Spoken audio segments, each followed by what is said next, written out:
Like how much shit we got. You know, not what we produce, not what we give to the world, but how much shit we got. You know what I mean? From Jordans to whatever it is. You know what I mean? It's all materialistic shit, and we have to get over that. And then to get over that sets you up to be able to say, okay, now I can get away from attachments to people and family and shit like that. Now again, this is not me saying cut your family off and say fuck them. Like you're not gonna be to your crown chakra if you still fuck with your family. No, that's not what that means. But you have to be able to detach from them and be able to connect. See, the thing about a connection is just like a cell phone charger. When your charger's connected, when it's full, you can unplug and, you know, it is what it is. You can separate from it. No harm, no foul. When you're attached, it gives you abandonment. It gives you certain things that you can't walk away from when that thing is going. Like, you know, when I never understood it before, but I get it now. Like, when I go to funerals, I don't cry. Like, I cried at one funeral, you know, and I was like 5 years old. And now I think I only cried then because I just seen everybody else crying. Didn't know what the fuck was going on. You know, I really didn't understand death at that time either. So it's just like, I'm just crying because everybody else crying. But any other funeral after that, I don't cry. And I always felt bad at first, but I was like, damn, why the fuck am I not crying? But it's just like, when you're not attached to them, but you have that connection, you know when the connection is done, I gotta unplug. And it's okay to do that. It's okay that I can unplug. But that's something that's hard to do. Because then you're not able to fully,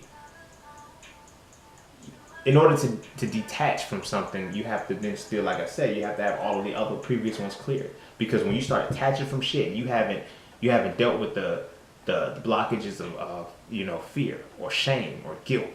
You know what I mean? Those are the first three chakras. Or grief. Grief is hard to get over. You feel what I'm saying? You can't detach from something and then grieve for it. Like, that shit don't work, because the attachment makes you grieve. You know, continually grieve over the situation. Not just a lost family member or loved one, but just in reality. You know what I'm saying? Just in reality, if you can't attach from it, it's going to continue to, if you can't detach from it, it's going to continue to haunt you, in a sense. You know what I'm saying? So it's like, once you can get over that, shit's over. Like, it's different. You know, you didn't transcend into the next 5 levels. You know, 8th dimension, 9th dimension, 10th, and all of that. But then it's just like, you have to get outside of your body, in essence. Like that, like we always talk about, oh, this is just a shell. This is just a shell. It's not really, yeah, you say that shit, but you don't really believe it. Because if you did, you would be able to unlock the energy centers a lot quicker, you know? But those are all unblocked through meditations. You know what I'm saying? Like, through meditations, and how well you can center yourself long enough to listen to what it is that you're saying, what is that you're trying to tell yourself, like higher self and lower self. Like, that is a whole nother aspect too, like, because then you have to factor in the ego, you have to factor in that shit. Like, your higher self and your lower self is basically the opposite side of the same coin, you know.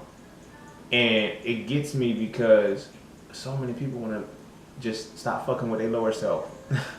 No. Why? Like, your lower self got you to this point in life. You feel what I'm saying? Yeah, your higher self gave guidance, so you gotta bridge the two and you know what I mean? Merge one another. Like, let them fuck with each other. You know what I mean? Like, I'm my higher self is this, my lower nature's kicking in, and this like that. Then when you start thinking like that, you develop a mindset of religiosity. And then once you're in the realm of religiosity, it's no hope for you, because I don't want to seem like an asshole. What I mean by there's no hope for you is in the context that when you set up a belief system, you don't rely on knowledge, you rely on faith. You know what I mean? There's nothing wrong with having faith, but then you have to understand what faith is. Faith and fear are opposite sides of the same coin.